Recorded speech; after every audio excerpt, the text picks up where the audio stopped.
un allié qui est, selon moi, négligé en agilité. Alors, pour le prochain 45 minutes, on va parler de deux choses. La première, c'est qu'on va faire un bref survol de qu'est-ce que c'est les flow metrics pour un peu vous assurer qu'on est tous sur la même base. Et après, je vais vous partager mon expérience, mes cas vécus que j'ai eus avec les flow metrics depuis maintenant les 5-6 dernières années. Et puis, en espérant que ça va vous inspirer, vous aussi, à peut-être les mettre en application si vous croyez qu'il y a un business case, excusez-moi le terme français, dans votre entreprise.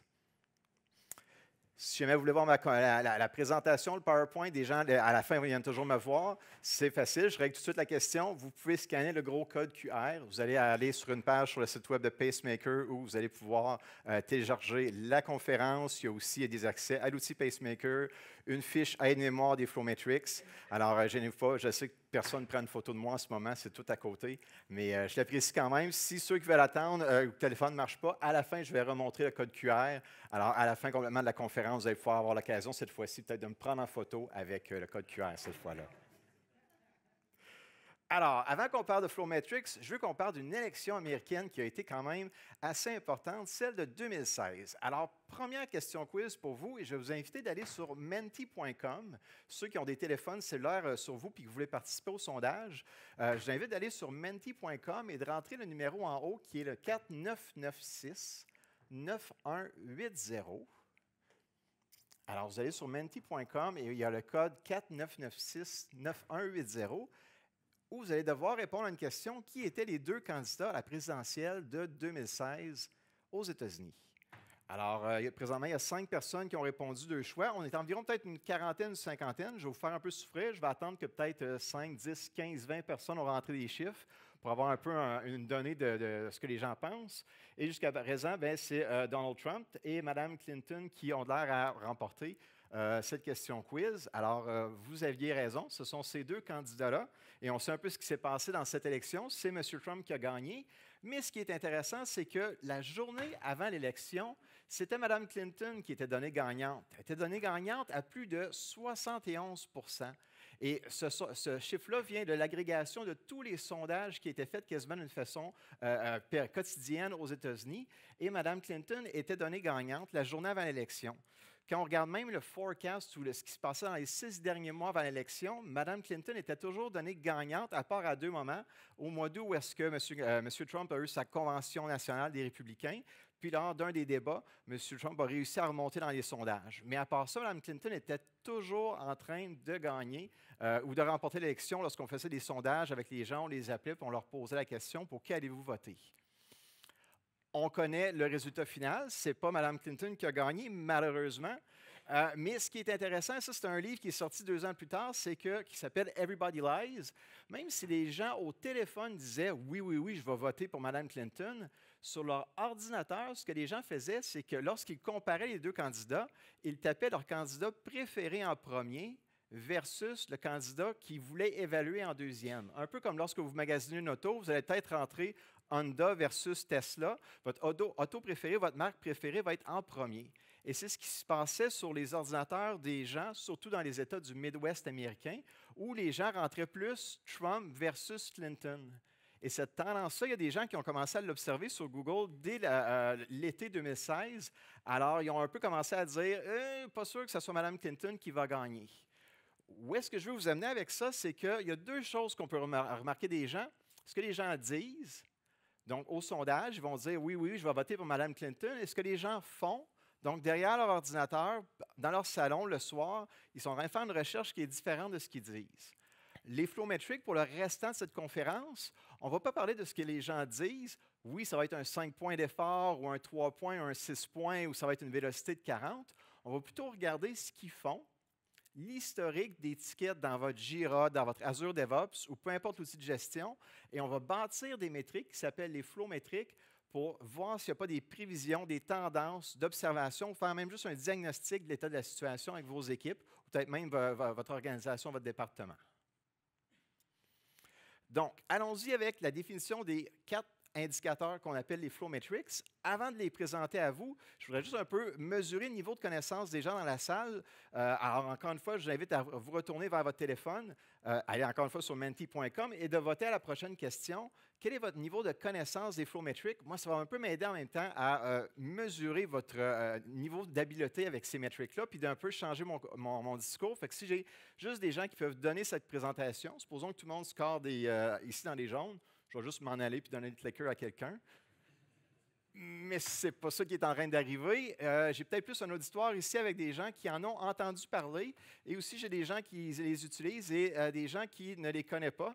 Et j'ai deux personnes qui voudraient donner cette présentation. Venez me voir après. J'ai des belles opportunités avec vous qu'on pourra travailler ensemble. Alors, les flow metrics. En une définition très simple, ce sont des indicateurs pour comprendre le flux de valeur qui passe à travers votre système. Et votre système, ça peut être votre équipe, votre département, votre organisation. Donc, système, c'est un mot large qui va plus représenter votre contexte en ce moment et ça va permettre à vos équipes d'avoir des conversations basées sur des données historiques. Ils sont composés de 4 items ou de 4 indicateurs. Donc, j'ai un nombre d'éléments en cours, l'âge des items, le temps écoulé entre le début et la fin et le nombre d'éléments terminés. Et vous allez rire un peu, mais moi, ça fait 5-6 ans que je travaille avec ces flow metrics-là. Et pour les gens qui ont travaillé avec moi, je suis fatigant parce qu'à chaque fois que je regarde l'état de situation d'une équipe, mon nouvel outil de diagnostic ou de prévision va souvent être autour de ça. Et je réponds à des questions qu'avant, avec la vélocité, les points d'effort, on a peut-être un petit peu de difficulté à prédire ou à prévoir ce qui allait se passer. J'apporte beaucoup de nouvelles conversations, de nouvelles réponses grâce à ces flow metrics-là. Alors, allons-y, allons les débouler un par un. Le premier, le travail en cours ou le WIP, c'est tout simplement le nombre d'items qui sont commencés mais ne sont pas terminés. C'est le travail qui est en cours dans votre système. Pourquoi je veux regarder ça? Peut-être que si j'en ai trop, je suis en train de perdre le focus. Alors, de mesurer combien j'ai de travail en cours, ça peut être autant des stories, des tâches, même commencer à regarder dans mon portfolio le nombre de projets. Si je suis un bureau de projet, est-ce que j'ai beaucoup de projets qui sont en train d'être réalisés? Ou peut-être des épopées aussi, si vous avez plus un niveau qui s'adresse aux épopées. Alors, je regarde, c'est quoi mon travail en cours? Mon deuxième indicateur, c'est l'âge de l'élément de travail. Et lui, je dois avouer, là, je l'adore, vous allez voir pourquoi après.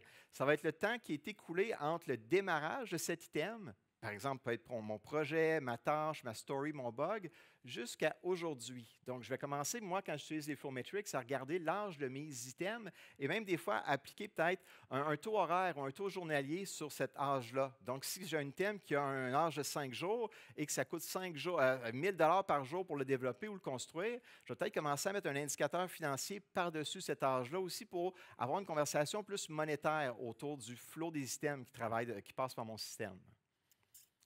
Mon troisième item, ça va être mon temps de cycle, qui est le temps où est-ce que j'ai commencé un item jusqu'à temps qu'il a été terminé.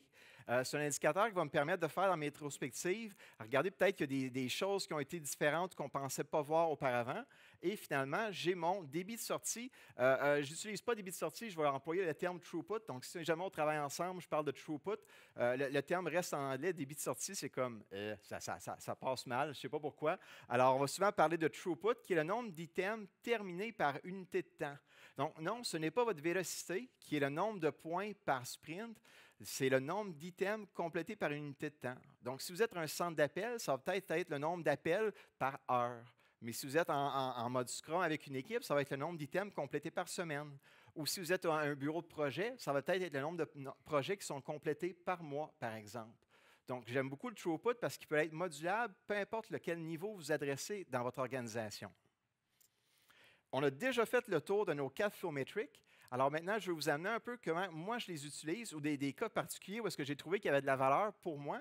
Et j'espère que ça va vous donner le goût de les utiliser quand vous allez un peu me voir raconter les situations. Le premier, c'est l'âge dans le carnet de produits. Alors, prochaine question pour vous, c'est avez-vous déjà vu l'âge de vos items dans votre carnet de produits, votre product backlog de cette façon? Moi, ce que j'adore de regarder ça ici, c'est que j'ai 132 items dans mon carnet de produits par cette vue-là. C'est super facile. Je vois tout de suite que j'ai 132 items, puis ils sont classés par âge. Donc, les plus récents sont en bas et les plus vieux sont en haut. Donc, juste à regarder là-dedans, j'ai plus de 3 items qui ont 500 jours qui traînent dans mon carnet de produits. Donc, si je suis dans un rôle de Scrum Master ou de coach agile, je peux peut-être commencer à regarder une fois par mois avec mon responsable de produit, est-ce qu'il y a des items qui sont plus vieux que, par exemple, 300 jours, 400 jours, parce qu'on les a peut-être juste oubliés, ils traînent là. Ça peut être un outil facile pour faire un ménage périodique de votre carnet de produits. Donc, pour moi, l'âge des éléments de travail, c'est facile dès ce moment-là pour l'appliquer, pour faire un ménage dans le carnet de produits. Mais ce que je commence à trouver le fun, c'est si on additionne l'âge de tous ces items-là, eh bien, j'ai quasiment 10 000 jours qui traînent là dans mon carnet de produits. Moi, je trouve que cette conversation-là commence à être plus large parce que, OK, j'ai 132 items, so what? Ouais, puis après. Après ça, on vient mettre l'âge des items. J'ai quasiment 10 000 jours d'âge qui traînent là-dedans. OK, c'est une conversation de plus qu'il pourrait avoir. Maintenant, pour les gens qui sont un peu plus avancés avec les flow metrics, on met ça peut-être dans votre carnet de produits, mais dans votre sprint backlog, par exemple. C'est quoi l'âge de vos carnets, de vos items dans votre carnet de produits? Puis, par exemple, on multiplie ça par un taux horaire. Fait que si, par exemple, chaque item, ça coûte 1 000 par jour le développer, bien, mes items, que ça fait 20, 25, 30 jours, bien, ça commence à faire 30 000 d'investissement pour compléter un item.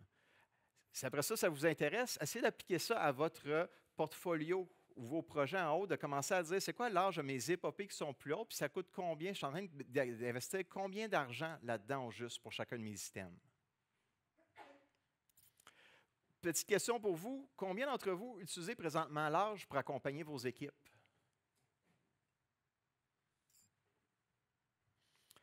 Il y en a qui disent oui, super, super. Oh, un peu moins. OK, des fois oui, des fois non. OK. Et comme de raison, l'âge, pour moi, c'est un outil de plus à avoir des conversations plus rapides. Comme par exemple, si vous êtes dans votre sprint, puis il y a des items qui ont 15, 20, 30 jours, la conversation peut être autour de ces items-là. Ça fait très longtemps qu'ils sont là. Est-ce qu'on pourrait les fermer ou qu'est-ce qui nous empêche de les fermer? Est-ce qu'on peut les scinder en deux, puis juste en fermer une partie, par exemple? Fait que pour moi, l'âge dans une mêlée quotidienne, un daily scrum, m'a permis d'avoir des conversations différentes qu'on n'avait pas avant. Par exemple, avoir les 3 questions de qu'est-ce que tu as fait aujourd'hui, qu'est-ce que tu fais demain, qu'est-ce qui te bloque. Bien, peut-être avoir une conversation sur c'est quoi les systèmes les plus vieux. Peut-être qu'on pourrait les fermer plus rapidement s'ils sont très vieux. J'ai peut-être un client qui est en train de taper du pied puis qui a hâte d'avoir son item ou sa valeur. Traitement des priorités. Alors, question pour vous. Est-ce que, selon vous, les priorités numéro 1 devraient être complétées avant des plus basses priorités? Encore une fois, je vous invite sur Menti à aller sur cette question-là. Une P1, selon vous, devrait-elle être traitée avant une P2, une P3 ou une P4? Alors, j'ai beaucoup de ça dépend, j'ai des oui, quelques non. OK, oui. Alors, on va aller explorer ça rapidement. Puis j'ai eu cette conversation-là avec un client potentiel cette semaine où on a regardé ses priorités. Le client avait 8 priorités, mais dans cet exemple, on va juste regarder un client que j'ai eu qui avait juste 4 priorités pour des incidents. Un incident ici pour ce client, c'est quelque chose d'assez important. Il faut régler, ça ne peut pas traîner, ce n'est pas comme une demande. Hop, hop, il faut aller assez rapidement. Alors, du moment où est-ce qu'il est en cours jusqu'à être terminé, pour des P1, ça va apparaître, et voilà, ça prenait 11 jours ou moins. Laissez faire le ou moins si vous commencez à vous intéresser au flow metrics, mais regardez juste le 11 jours. Fait que pour une P1, entre le moment où est-ce qu'on commence, on le met en cours, puis qu'on le tasse à terminer, ça prenait 11 jours. Pour une P2, 17 jours. Et pour une P3, 25 jours. Je regarde ça avec mon chef de secteur. Est-ce que tu es satisfait? Est-ce que c'est un peu les indicateurs que tu voulais avoir? Oui, tout à fait, c'est super. Ou Philippe, on vient de prendre 2 minutes pour regarder ça, mais je suis satisfait de ça. OK, on regarde maintenant vos demandes, monsieur le client. Alors, j'ai les demandes, encore une fois, je vais regarder le temps où est-ce que mon équipe les prend en cours puis les amène jusqu'à terminer. Même chose, on va regarder vos P1, combien de temps ils prennent? 52 jours. Oh, OK, mon client ne pensait pas que ça prenait 52 jours faire une demande P1. On va regarder les P2 maintenant. Oh, 51 jours pour une P2. Je suis encore avec mon client, je travaille avec, puis est-ce que vous trouvez que ça fait du sens? Commence à avoir un petit inconfort dans le bureau. On va regarder vos P3, 23 jours. Encore une fois, j'ai ma conversation avec mon client. Est-ce que vous êtes à l'aise d'avoir un 23 jours? Puis là, il est rendu comme ça, puis il hoche la tête, puis non, ça ne marche pas, ça, Louis, c'est pas correct. Fait que ça lui a permis de tout de suite avoir une conversation plus tard avec son équipe et de découvrir que les P3, finalement, eh bien, c'est des demandes souvent très faciles. Alors, l'équipe, des fois, c'était trop compliqué de faire une P1, la mettait de côté, faisait passer des P3 juste parce que c'était plus facile, puis il n'y avait souvent pas la formation pour faire de la P1. Mon client a eu cette réponse, donc après, il y a eu un plan d'action, comment est-ce qu'on peut former, accompagner nos membres de nos équipes afin d'être capable de prendre nos P1 puis de les passer plus vite. Mes Flowmetrics vont pouvoir me donner cette vue-là que moi, je trouve présentement en agilité, on n'a pas un outil qui est rapidement pour faire ces diagnostics. On continue avec la planification de vos sprints. Encore une fois, pour vous, sur Menti, vous planifiez vos sprints de quelle façon présentement? Est-ce que c'est avec de la capacité? Est-ce que c'est avec des story points, des points d'effort? Êtes-vous avec de la vélocité, du throughput? Faites vous-même du Monte Carlo? Ou vous n'utilisez pas de technique, votre équipe est une Tiger Team, une équipe de feu, on n'a pas besoin de ça, ça va super bien. Alors, capacité de l'équipe, Story Points est en train de prendre les devants aussi, et vélocité. Et là, je vais vous amener avec une autre façon de voir les choses qui va être le throughput, c'est-à-dire de regarder le débit de sortie de votre équipe. Et ça pourrait aussi s'appliquer à votre niveau épopée ou si vous êtes avec un bureau de projet, ça va être la même chose. On va regarder le graphique des throughputs pour bien se comprendre. Alors ici, j'ai un graphique des throughputs, des nombres d'items qui ont été complétés par semaine. Alors, sur l'axe des X, vous avez l'historique de votre équipe qui date de 2024. Donc, j'ai quasiment 4 ou 5 mois de données, de nombre d'items qui ont été complétés. Et je vais faire appliquer le throughput par semaine complété par cette équipe Scrum. Alors, boum, on voit apparaître une espèce de dent de scie. À chaque point que vous voyez, c'est le nombre d'items complétés. Au début du mois d'avril, à gauche complètement, l'équipe a complété absolument rien une semaine. Après ça, ils ont réussi à faire 2-3 items. Après ça, ils ont réussi à faire 4. Puis, ils ont commencé à monter. Donc, ils ont complété un nombre d'items par semaine. J'essaie de donner un certain sens à ça. Je vais faire appliquer quelque chose de plus qui est ma moyenne mobile. Fait que la ligne verte va commencer à me montrer ma tendance. Cette équipe-là, présentement, c'est de avril jusqu'à août. Je suis en train de voir une augmentation de sa productivité. Au mois d'avril, elle a complété peut-être 2 ou 3 items. Je suis rendu au mois d'août. Malgré les vacances, cette équipe-là est en train de fermer plus de billets. Mon sprint est demain. Par exemple, je vais en faire un sprint planning avec eux autres. Bien, je pourrais prendre cette lecture-là ici et dire, s'ils ont fait 7 items de compléter par semaine, je fais des sprints de 2 semaines. En 2 semaines, je vais pouvoir forecaster, prévoir environ 14 items. Je viens de me sauver combien d'heures à mettre sur l'étiquette. Je viens de me sauver la conversation, si tu as un point, un 2 points, un 3 points. En me basant sur l'historique, ce que les gens font, au lieu de ce que les gens disent avec des cartes, je vais pouvoir faire du forecasting d'une toute autre manière en me basant sur l'historique des équipes. Si aussi vous avez des équipes qui sont à dire « je suis en train de faire des points » ou « ça ne sert à rien » ou « je suis toujours en train d'être ralenti par d'autres choses », je vois des gens qui rient en arrière, ça a l'air à vous dire quelque chose. Eh bien, ça ici va inclure ces délais-là que vos équipes ont dans leur exécution de travail. Alors, pour moi, maintenant, le throughput, c'est une nouvelle lecture que je vais prendre avec mes équipes quand j'arrive en mandat parce que ça va vraiment me donner la vraie lecture qui est faite dans les équipes. Si vous avez peut-être un peu un inconfort avec ça en me disant « Ouais, mais Louis, est-ce qu'ils vont bouger les cartons au bon moment? » Bien, j'ai ma mêlée quotidienne. Souvent, avec Scrum, on va souvent rencontrer nos gens une fois par jour. Quel bon moment pour que votre Scrum Master dise let's go, on bouge les cartons, on s'assure que les cartons sont dans la bonne colonne. » Fait que comme ça, après ça, vous allez être capable d'avoir une bonne donnée, une bonne lecture en arrière. Donc, pour moi, le throughput, maintenant, c'est même ça que je vais regarder pour avoir la vraie vitesse de livraison de mes équipes, au lieu de me fier à la vélocité. Et c'est un peu plate à dire, mais des fois, le monde me regarde et dit « Pourquoi tu fais ça? » Je suis en train d'avoir de plus en plus d'amis dans le marché de Québec, mais il y a 4-5 ans, les gens se demandaient « Mais pourquoi tu fais ça, Louis? Pourquoi tu ne regardes pas la vélocité? » Moi, je suis toujours en train de regarder ça maintenant parce que vous allez voir plus tard, je peux aussi commencer à faire du forecast, des prévisions avec cette nouvelle donnée-là. Je suis capable de dire à des équipes maintenant quand est-ce qu'elles vont livrer et combien d'items, au lieu d'aller faire un rebrassage complet de leur carnet, à dire il faut prendre une demi-journée pour repointer tout notre carnet. Moi, avec cette donnée-là, je peux la faire en quelques secondes. Est-ce qu'on a encore besoin de faire des rétros en agilité? Moi, je commence à trouver que non. Depuis que je regarde les Flowmetrics depuis 5-6 ans, je suis en train de me dire, man, on gaspille du temps dans les rétros. On devrait arrêter d'en faire quand on n'en a pas de besoin. Alors, question pour l'auditoire, et là, ça va me permettre de savoir si vous êtes d'accord ou non avec moi. Est-ce que vous trouvez que vos rétros sont efficaces et efficientes? Pas du tout. Quelquefois, des fois oui, des fois non. Assez souvent ou toujours? Super, super. Merci aux gens qui répondent. Ça fait qu'on a de l'air à aller dans quelques fois et des fois oui, des fois non. Alors, moi, je trouve qu'avec les Flowmetrics, ça va nous aider à se dire, on devrait-tu vraiment faire une rétro ou est-ce que tout va bien, là, puis on touche à rien, tout va bien? Alors, encore une fois, je vais regarder le throughput de mon équipe. Je regarde cette équipe-là. Ça, c'est une équipe qui date de 2018. Je l'ai suivie pendant une année au complet. C'est une équipe qui a le même staff, qui a la même composition, qui n'a pas changé, les mêmes technologies pendant la même année. C'est une équipe core vraiment pour une plateforme Voice over IP. Cette équipe-là roulait. Ça a vraiment été un plaisir de travailler avec eux pendant une année complète. Fait que je suis en 2018, puis on voit que le throughput oscille encore un petit peu de haut en bas. Alors, je fais apparaître ma moyenne mobile pour voir qu'il y a une tendance. Au début de l'année, ils complètent 10 items par semaine. Puis à la fin de l'année, ils sont rendus à en compléter le double. Ils sont rendus à compléter 20 items par semaine. Combien de rétros vous pensez que j'ai fait avec eux? Zéro. J'ai fait zéro rétro avec eux autres. Il n'y avait pas le temps. C'était une équipe qui était très DevOps, qui roulait, qu'il fallait que ça sorte, 2 mises en production par semaine. Les rétros, ils ne voulaient rien savoir. Puis dans cette compagnie-là, le ownership du processus, c'était vraiment à l'équipe. Fait que si je leur disais, on fait une rétro, il faut faire une rétro, s'ils disaient non, c'est beau, j'en fais pas. Mais la seule chose que j'ai faite avec eux, c'est que je leur ai demandé de limiter le travail en cours.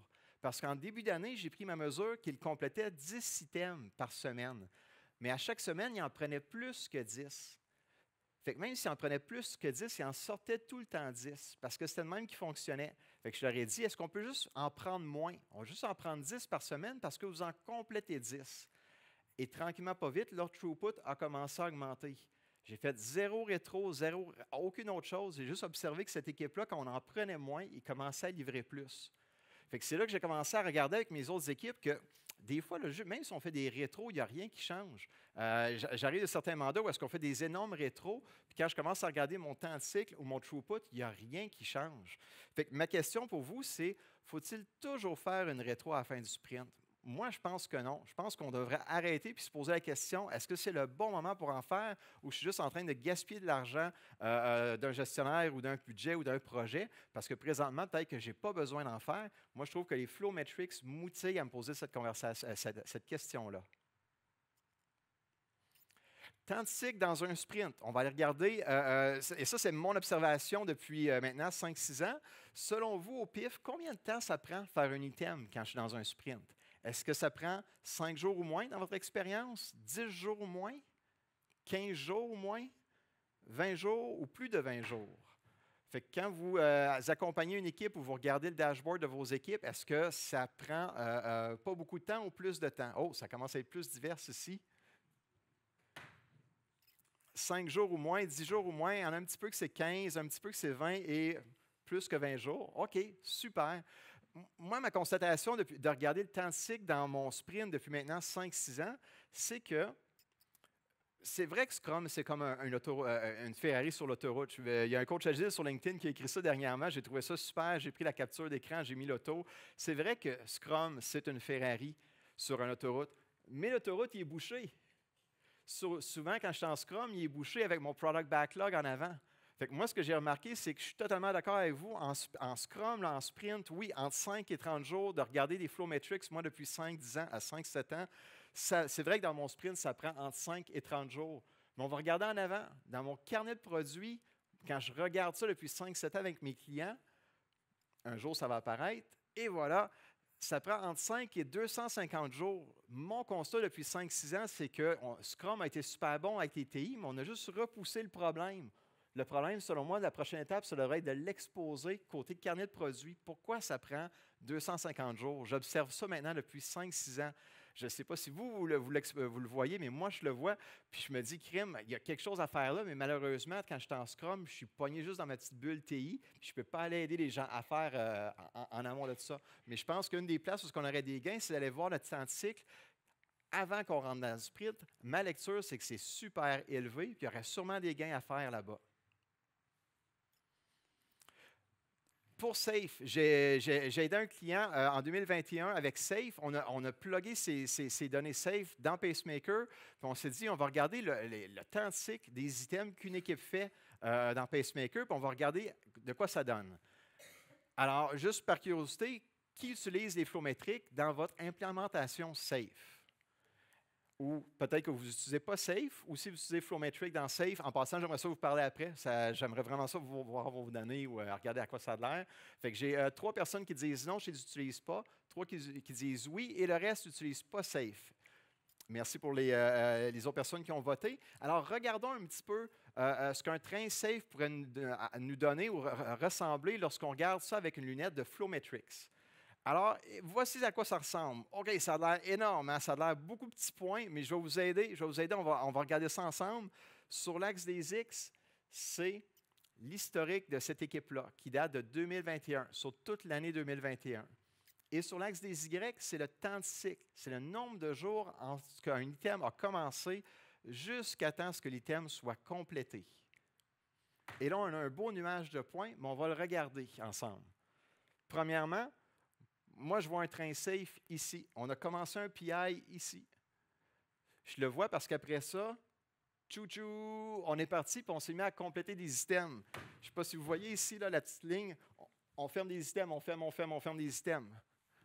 Alors, on vient de partir un PI, on est en train de fermer des items. On s'est tous engagés sur un paquet de choses, puis on les close, on les ferme. Tchouk, tchouk, tchouk, tchouk, tchouk. Puis à un moment donné, il y a un nouveau train qui commence. Hop là, il est juste là. Savez-vous pourquoi je sais qu'il est là? Parce qu'il y a une autre diagonale. Tchou-tchou! Un autre train qui part. Mais regardez, l'autre, il n'est pas fini. Il reste des tickets de l'autre. Je vais essayer de faire... peux-tu faire laser? Oui, hein, vous voyez sûrement pas le petit point rouge. Oui, merci. Regardez ici, il y a encore des tickets de ne pas fermer. On est en train de les fermer. Bravo à cette équipe-là qui recommence à prendre du stock, mais qui restait du stock ici à finir. Qu'est-ce qui va se passer après ça? Un autre train qui part. Tchou-tchou! Et voilà, il restait encore un peu de stock, mais là, cette fois-là, bravo à ces gens-là, il en restait moins. Puis on part un nouveau train, puis ainsi de suite. Ça va sûrement apparaître. Et voilà un nouveau train ici. Et voilà, c'est reparti. Envoie clicker. Fait que ça a été une de mes observations quand je regardais une équipe qui utilisait Safe. Puis après ça, ce n'est pas de dire c'est mauvais ou c'est bon, c'est de reprendre ça avec mon RTE ou mon gestionnaire. Puis, est-ce que vous êtes confortable avec ça? Est-ce que c'est un style de livraison que vous voulez avoir? Parce qu'on pourrait avoir la conversation que c'est super prévisible. Quand je m'embarque au PI, j'ai l'admiration de cette équipe-là, ils ont tout fermé. Ils ont vraiment tout pris ici, puis ils les ferment. Même quand c'est un nouveau PI, ils continuent d'en fermer. Fait que je pourrais avoir la conversation avec mon RTE et avec mon gestionnaire. Est-ce que ça fait du sens? Parce qu'on est quand même assez prévisible d'une certaine façon que quand je prends une commande puis je pars pendant 2-3 sprints de mon itération, je les ferme toutes. Mais si je suis un client puis j'attends, il faut que j'attende au prochain PI avant que ça parte. Fait qu'il y a peut-être une conversation à avoir de est-ce qu'on aime ça, ce mode-là, ou on aimerait avoir plus de flow, que ça coule plus? Là, c'est là qu'on pourrait avoir la conversation. Je pourrais regarder le throughput de ça puis utiliser OPI Planning, mon throughput, comme façon de prévoir combien d'items je vais être capable de livrer à la fin de mon itération safe. Je m'amuse depuis un petit bout de temps. Je fais un download des graphiques que je vous ai montrés, puis je les pitch dans ChatGPT maintenant. J'avoue qu'il est extrêmement sévère, fait que je viens de prendre le graphique que vous avez vu, puis je l'ai pitché dans ChatGPT, puis j'ai demandé est-ce qu'il y a du flow? Est-ce qu'il y a du flow dans le graphique? Puis il m'a dit que le graphique révèle un manque de flux et de prévisibilité. Les temps de cycle varient considérablement, indiquant que le système n'est pas cohérent dans la livraison des tâches dans des délais fiables. Bon, on sait tous un peu que ChatGPT, des fois, il n'est pas tout à fait honnête ou il hallucine un petit peu. J'en pitch beaucoup de graphiques. Même des fois, je trouve qu'il y a du contexte qui manque. Mais je voulais vous donner cette information-là que si jamais vous trouvez ça intéressant, ce que je vous raconte aujourd'hui, vous allez peut-être avoir le réflexe de dire si je pitch ça dans ChatGPT, qu'est-ce qu'il va me dire? Puis le conférencier, finalement, était-tu à côté de la traque? Bien, c'est plus peut-être ChatGPT qui est à côté de la traque parce qu'il manque peut-être un peu de contexte à part le graphique. Il va juste interpréter le graphique, mais il ne comprendra peut-être pas tout ce qui se passe dans l'organisation. Fait que je voulais un peu vous partager ça aussi que de prendre un grain de sel si vous envoyez le graphique dans un chat GPT. Peut-être que je suis en train de vous vendre une salade, peut-être que je suis en train un peu d'avoir d'adhésion dans la salle, mais quand même, je ne les utiliserai pas tout le temps. Il y a des places que je me suis planté, même une place que je me suis fait sortir d'un mandat avec les Flowmetrics. Oui, on rit tout. Alors, quand il y a trop de variabilité, c'est-à-dire la composition de l'équipe change, la taille de l'équipe est en train de changer, ou peut-être que les projets qu'on envoie à cette équipe-là sont très différents à cause de leur technologie ou leur domaine d'affaires. S'il y a trop de variabilité, ça va être difficile d'avoir des tendances. Mais de l'autre côté, peut-être que vous voulez vous mesurer quand même pour montrer, regarde, monsieur le gestionnaire, il y a trop de variabilité. Si on ferme deux, trois, on arrête, on fixe deux, trois de ces variables-là, puis on les rend moins variables, peut-être que là, on pourrait commencer à avoir des prévisions si, monsieur le gestionnaire, c'est quelque chose que vous voulez avoir comme feedback. Alors, moi, je vous conseille de ne pas l'utiliser, mais en même temps, si vous voulez l'utiliser juste pour avoir une lecture, ça peut être aussi bon pour vous. Finalement, on s'était parlé tantôt des prévisions. Comment est-ce que je peux me servir des Flowmetrics pour des prévisions? Juste au pif pour vous, ça vous prend combien de temps de faire une prévision pour une livraison de projet ou une livraison, par exemple, qui arrive dans quelques mois ou un projet à livrer? Ça vous prend combien de temps si vous allez dans Menti? Est-ce que ça vous prend quelques secondes, quelques minutes, quelques heures, quelques jours ou juste, je ne suis pas capable, oui, je suis dans un contexte où est-ce que, oublie ça, c'est juste trop chaotique? Quelques jours. OK, merci beaucoup. Puis il y en a, c'est quelques minutes, quelques heures. Moi, ce que je veux vous montrer, et ça va-tu apparaître? Ah, ça n'a pas apparu. Oui, ça a apparu. Fait que voici dans l'outil Pacemaker, je me connecte, je prends une date de début, quand est-ce que mon projet y est, ou peut-être aujourd'hui, je prends une date de fin, j'indique combien d'items j'ai à livrer, et ensuite, Pacemaker ou l'outil que vous utilisez va vous donner des dates de livraison ou le nombre d'items pour cette date-là, en quelques secondes. Comment il fait ça? Il est allé lire votre throughput, votre cadence de livraison hebdomadaire ou quotidienne, et après ça, il fait des statistiques, il génère des dates de livraison. Moi, ce que j'adore pour mon client, c'est que ça vous donne des options.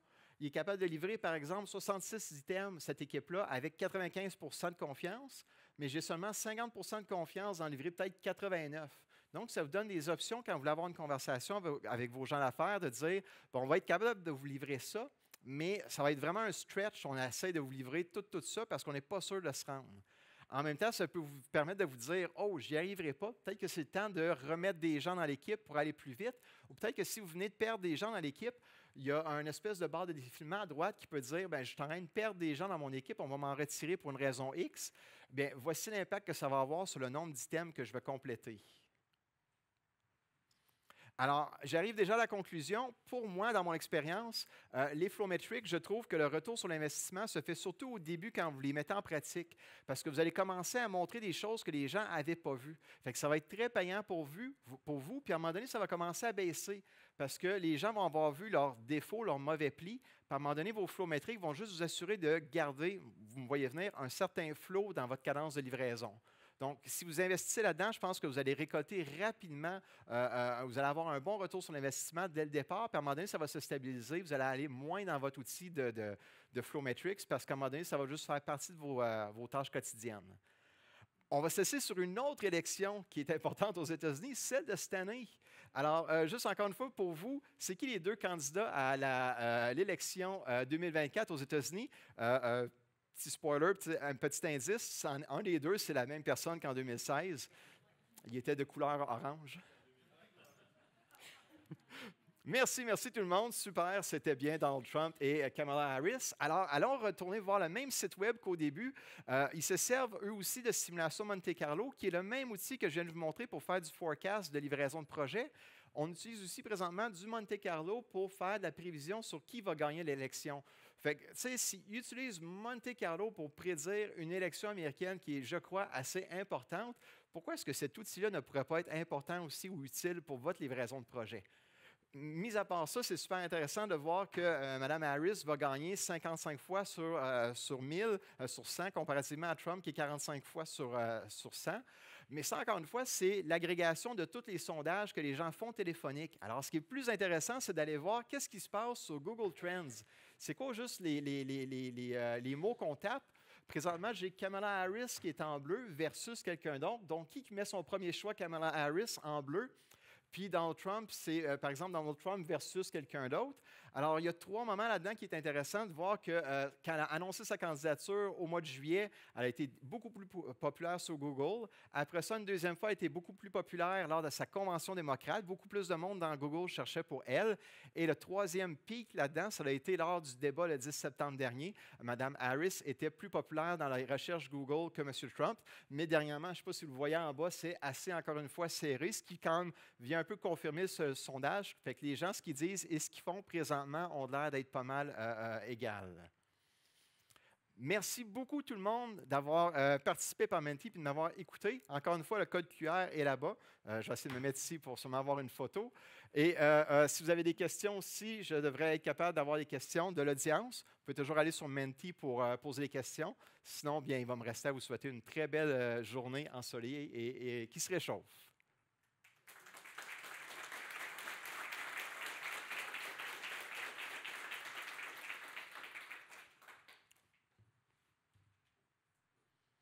Oui, oui, monsieur, ici. Allez-y, puis je vais répéter la question. Je me demandais si tu avais rencontré des problèmes avec la qualité des données. Si on utilise par exemple les statistiques d'Algira et qu'une équipe n'a pas la discipline en place pour que les données soient vraiment significatives. Oui, fait que la question en avant de monsieur, c'était si j'ai un enjeu de qualité de données. Moi, ce que j'essaie de faire, c'est d'inciter les gens à déplacer les cartons à chaque jour. Si ça ne leur tente toujours pas, ben, peut-être une petite visite d'un gestionnaire ou sur un petit pet talk, il y a de la valeur à faire ça. Fait que c'est souvent mon approche. Jusqu'à là, je n'ai pas rencontré d'enjeu. Les gens comprennent la valeur ajoutée de faire l'exercice. Oui, monsieur? Quand on calcule le nombre de disquettes complétées, on sort de cette métrique-là, y a-t-il un enjeu quand c'est plusieurs personnes différentes qui vont créer des disquettes parce que tout le monde a comme une tendance différente à découper le travail? Oui. Fait que la question à monsieur, c'est le throughput, finalement, le nombre d'items complétés, si c'est influencé par les membres de l'équipe, est-ce que ça pourrait avoir un impact? La réponse vraiment, vraiment facile, c'est on va peut-être filtrer par personne ou par sous-équipe. Fait qu'on va peut-être rajouter des filtres pour essayer d'avoir peut-être une tendance par personne si c'est un enjeu ou si c'est une question dans l'équipe. Oui, madame, en avant?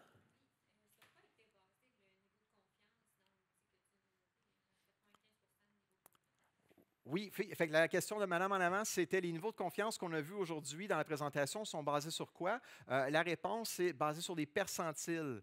Fait que c'est un petit outil qui va dire j'ai 100 items, je vais aller chercher le 85e, le 50e percentile. Monsieur?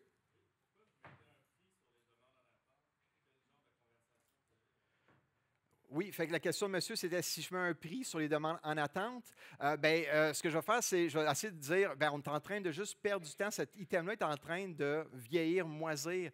Pourquoi? On a-t-il une bonne raison? Si la réponse est oui, souvent j'ai mes niveaux de bloqueurs, de bloquants. Pourquoi ils sont bloquants? Si la réponse est non, qu'est-ce qu'on peut faire? Parce qu'on est en train d'investir, de mettre de l'argent là-dedans. Fait que c'est un peu comme mes deux conversations que je vais avoir lorsqu'on se pose cette question-là.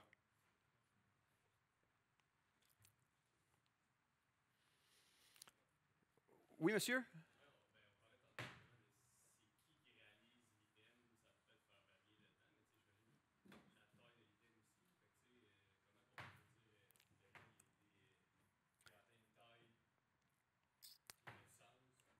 Oui, oui, pas de trouble, pas de trouble. Fait que là, je m'en vais tout de suite dans Pacemaker, puis voici une équipe qui a complété des items.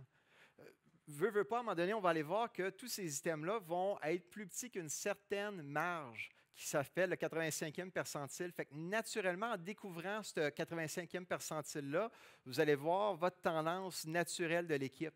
Fait qu'une fois que vous découvrez ça, lorsque vous faites du découpage, au lieu de dire on la découpe ça en 3 points ou en 5 points, oui, je suis un peu condescendant avec les points, là, je suis vraiment convaincu qu'on perd du temps et on brûle de l'argent. Au lieu de se dire si c'est un 5 points, un 3 points, on est-tu capable de la finir en 17 jours ou moins? Parce qu'historiquement, vos équipes ou votre équipe est capable de la compléter en 17 jours ou moins. Fait que notre nouveau threshold, notre nouvelle limite, ça va être ce 17 jours, 85 %. C'est aussi votre prévision. Si aujourd'hui, là, je n'ai pas mes post-it, mais supposons que ça c'est un post-it, puis mon client me demande quand est-ce que vous allez me le livrer si vous commencez aujourd'hui.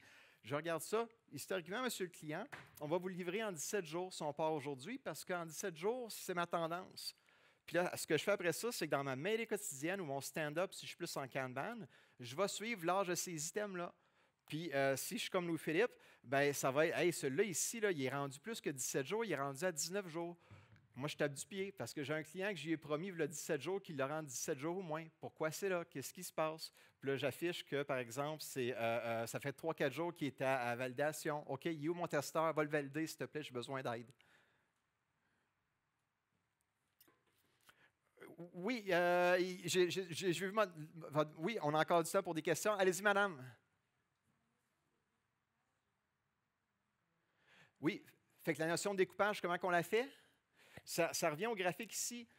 De la manière que vous faisiez, fait que moi, j'adore les métriques de flow parce que c'est un outil de diagnostic présentement de la manière que cette équipe-là fait du découpage, c'est qu'ils prennent 17 jours à faire.